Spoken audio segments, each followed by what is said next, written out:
Gaza में cease fire deal से Israel Hamas युद्ध कुछ समय के लिए रुक गया है, मगर दोनों पक्षों की ओर से एक दूसरे के खिलाफ बयानबाजी लगातार जारी है। इजरायली नेताओं की धमकियों पर अब हमास की प्रतिक्रिया सामने आई है। समूह की मिलिट्री विंग अल कसम ब्रिगेड के प्रवक्ता ने वीडियो मैसेज के जरिए इजराइल पर हमला बोला है। अबू वेदा ने सबसे पहले गाजा के लिए समर्थन के लिए ईरान, लेबनान के हिजबुल्ला, यमन के हूती विद्रोही और इराकी प्रतिरोध की सराहना की। इसके बाद अबू वेदा ने कहा कि ऑपरेशन अल अक्सा स्टॉर्म ने इजरायली शासन के ताबूत में अंतिम कील ठोक दी है। इजराइल गाजा में हमास लड़ाकों से लड़ते लड़ते कमजोर हो गया है। 15 महीनों की लड़ाई के बाद भी इजराइल पूरी तरह से हमास को खत्म करने में नाकाम रहा है।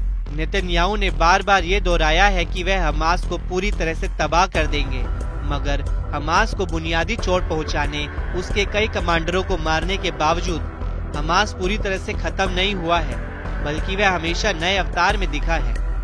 द हिंदू की रिपोर्ट के मुताबिक अमेरिकी विदेश मंत्री एंटनी ब्लिंकन ने कहा था कि हमास ने उतने ही लड़ाके फिर से तैयार कर लिए हैं जितने उसने इस युद्ध में खोए थे।